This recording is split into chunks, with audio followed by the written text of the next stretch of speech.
Vinho novo, odres novos, meus caros irmãos que sempre me assistem, que sempre olham os meus vídeos. Muito obrigado.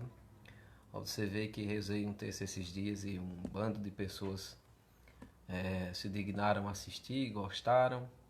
Outro dia vamos rezar outro texto. Mas hoje eu quero falar sobre vinho novo, odres novos.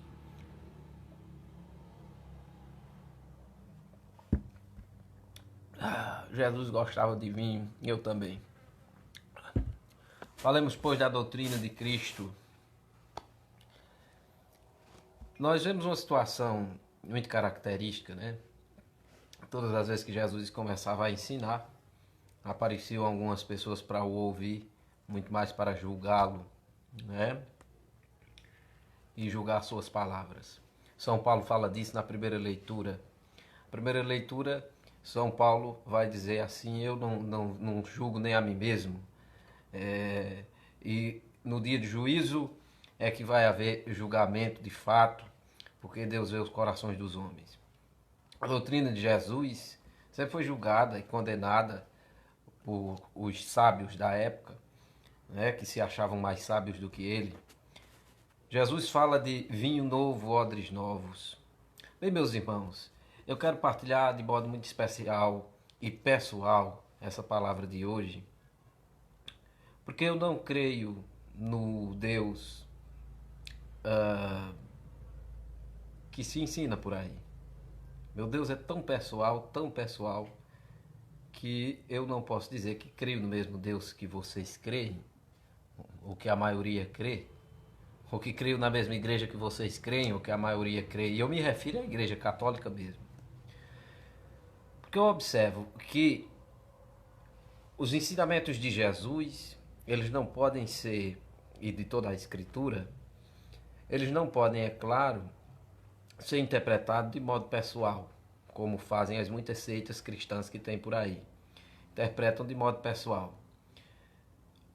Mas deve ser interpretado segundo os ensinamentos da doutrina da igreja. No entanto, dentro da igreja, mesmo a igreja católica, existem muitos que ensinam coisas que não estão na doutrina e é de modo muito pessoal, como parecem protestantes. No entanto, eu posso dizer que não creio no mesmo Deus que essas pessoas, porque o Deus dessas pessoas é um Deus fantasioso, não é real, não é? Eu, como um homem que tem a capacidade de reflexão, de lógica, eu não posso aceitar um Deus que tenha seja visto por essa visão torta, essa visão fantasiosa. Eu não aceito um Deus que eu não posso tocar com a minha inteligência e enxergar com a minha inteligência.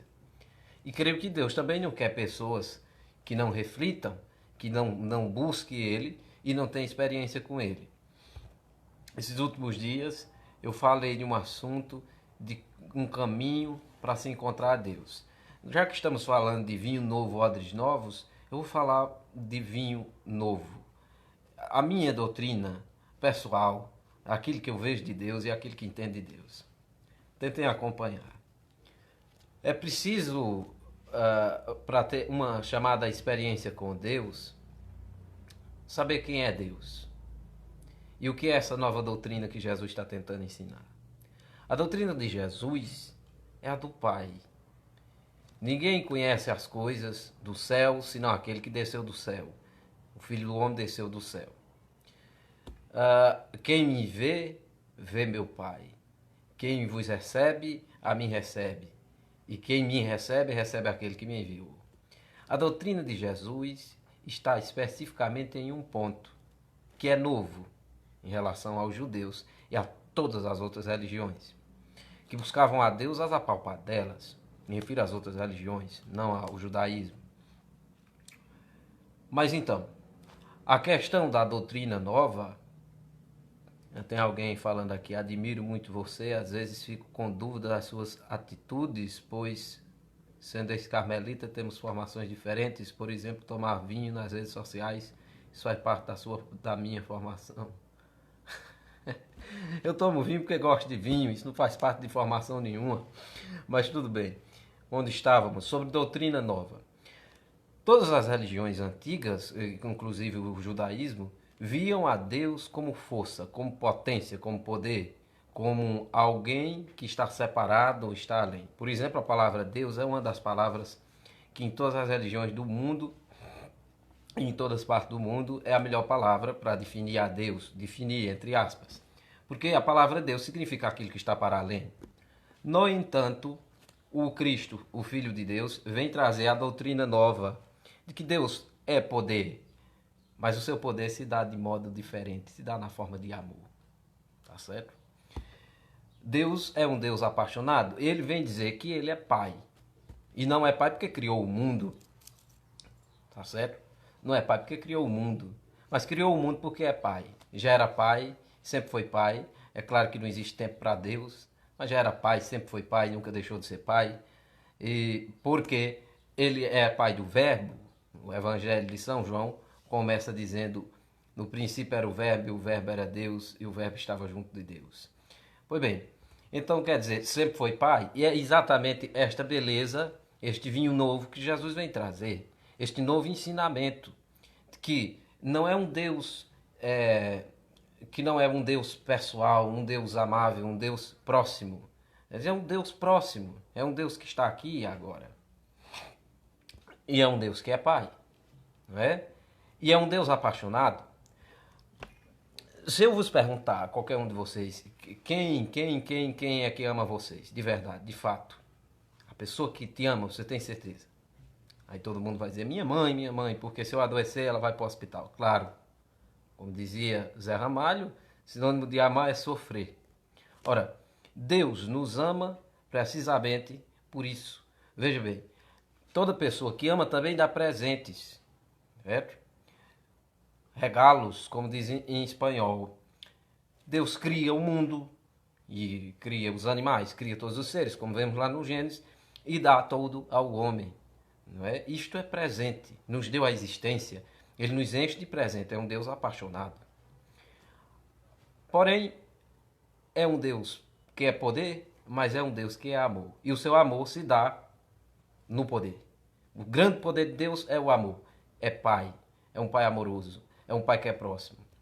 E este é o Deus de Jesus Cristo. É o Deus que é pai, o Deus que é amor, o Deus que é próximo.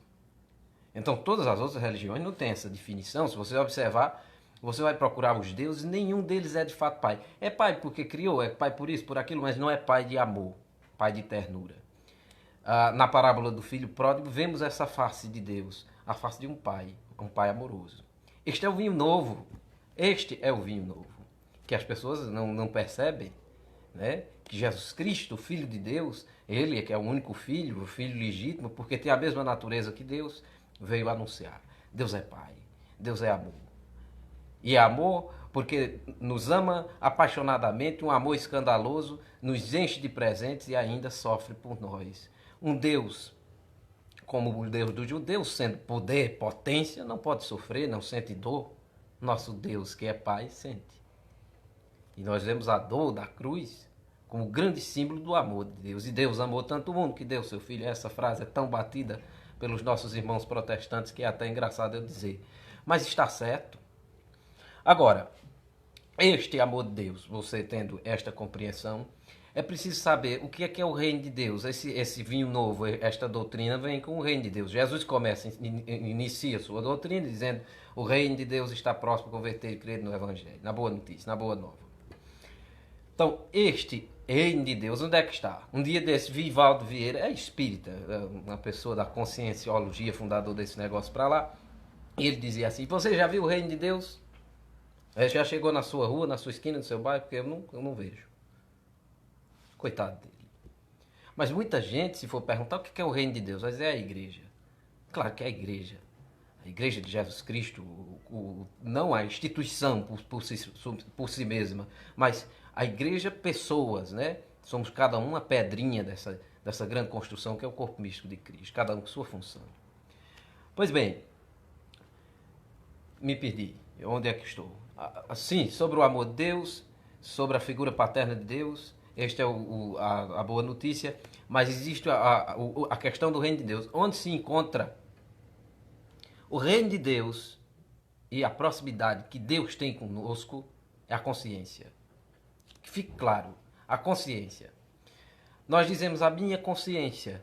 Toda vez que eu faço uma porcaria, a minha consciência me pesa. Não se pode dizer que é a minha consciência. Eu tenho uma consciência. Eu não tenho a consciência. Eu acho que é a consciência que me tem. Tá certo? E a consciência, ela não pode ser eu. De modo nenhum. Tá bom? Porque toda vez que eu faço a minha vontade, a consciência me pesa. Ora, esses dias, fui roubado num negócio. Fiquei com raiva do sujeito. Isso é real. Isso é um fato que aconteceu. Fiquei com raiva do sujeito e disse coisas terríveis com ele.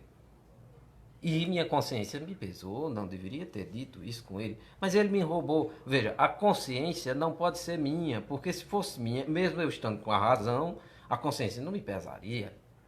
A consciência não é minha. Então, quando Santo Ambrósio tem uma linda frase num filme, vi essa frase num filme, dizer assim, de que serve a verdade de fato? A verdade não é um conceito, não é um estado da mente, nem uma ideia.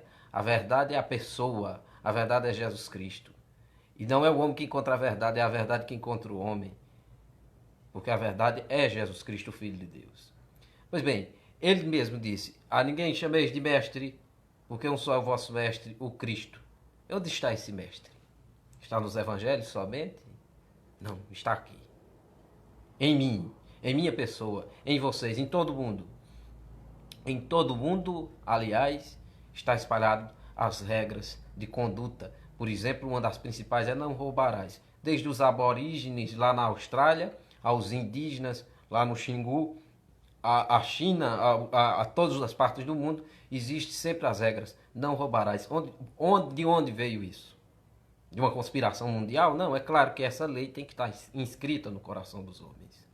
Santo Agostinho disse que aquilo que os homens não conseguiriam ver dentro de si mesmo, as leis eternas, eles foram precisos ver fora nas leis em pedra, gravadas em pedra.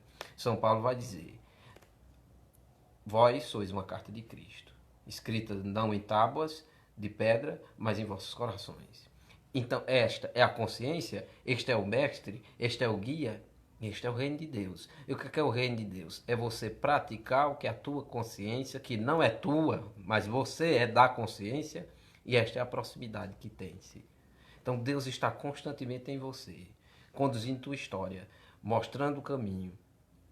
É preciso os evangelhos fora para você perceber isso que está dentro. Jesus Cristo vem anunciar a boa nova. Deus é Pai, não precisa ter medo. Ele é misericordioso, Ele é bom.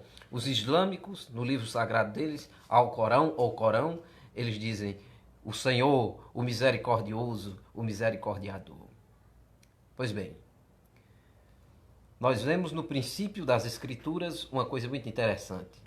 Após o pecado de Adão e Eva, nós vemos eles se escondendo com medo de Deus e escutam os passos de Deus. Que interessante. Não seria a consciência que está pesando e nós nos escondemos. Não queremos ir de encontro, nos encontrar com a verdade. Pois bem, meus irmãos, querem saber onde está Cristo? Está na consciência de vocês. Querem saber onde está o amor de Deus? Está na consciência de vocês. Querem saber onde está o Pai? Está na consciência de vocês. Eis que eu te procurava fora quando estava sempre dentro. Isso foi Santo Agostinho que disse. E as pessoas falam desse encontro com Deus, mas ninguém diz como é que é. Você lê os livros, por exemplo, piedosos, os livros extraordinários dos nossos doutores da igreja, Santa Teresa de Ávila, Santa Benedita da Cruz, Edith Stein, vai ler o São João da Cruz, vai ler até livros de outras religiões, buscando esse encontro com Deus. Onde é que está? Por que as pessoas enlouquecem, mudam de vida e dizem que é um encontro com Deus? Está precisamente neste caminho, não existe outro. Então, meus caros irmãos, quando eu digo que não acredito nos deuses que as pessoas inventam, porque é um Deus da fantasia. Você vai ao culto, seja evangélico, seja budista, seja do que for, e até na igreja católica, você vai lá, você encontra às vezes o sacerdote fingindo que é sacerdote, você fingindo que é um bom cristão, quando na verdade você é o maior sacana do mundo. Você fingindo que tem fé e fingindo que acredita nele, ele fingindo que acredita em você e por aí vai. Então é um grande teatro. Não fiquem nesse teatro. Não receba esta doutrina que é nova, mas é antiga ao mesmo tempo. Esta é a doutrina antiga. É este o ensinamento esotérico de Cristo. Buscar o reino de Deus em mim, não é fora, é dentro. Ouça a voz da tua consciência. Este é o verdadeiro Deus. O Deus que vem ao teu encontro. Grande paz para todo mundo. Espero não ter machucado ninguém. Esta é a minha visão mesmo. E está certa, viu? Está certa. Nisso não haja dúvida. Quem vier com outra história, está conversando besteira, ele sabe que está aí, eu sei que ele está, né? Mas enfim, esta é a verdadeira religião. Eu sou a voz que clama do deserto, preparai o caminho do Senhor. É a voz da consciência. Oxalá ouvisses hoje a sua voz, não fecheis os corações. É a voz da consciência. Escuta, Israel. Onde está a voz do Senhor? Do Senhor de Moisés, que dá as leis, dentro do meu coração. Onde estão os mandamentos? Dentro do meu coração. É a consciência. Então, ouçam a voz de Deus, que está dentro dos corações de vocês todos. Infelizmente, é tão difícil escutar essa voz, por conta dos barulhos, os barulhos fora, os barulhos exteriores, mas aprenda essa religião esotérica, essa religião oculta, essa verdadeira religião, essa religião que está dentro. Escutem essa voz. Este é o meu único presente que eu tenho a dar a vocês. Não existe outro. Para mim, e eu tenho certeza disso, não existe outra maneira de se encontrar com Deus senão entrando em si, caindo em si. Ó homem, conhece a ti mesmo e conhecerás os deuses do universo. Estava isto escrito na porta do oráculo de Delfos. E esta era a frase do grande pensador Sócrates, que o inspirou, que serve a verdade de fato. A verdade é uma só. A verdade é Jesus Cristo. Esta é a doutrina nova, que é antiga. Ó beleza, tão antiga e tão nova. Tarde, te amei. Que o Senhor nos abençoe, o Pai, o Filho e o Espírito Santo. Amém.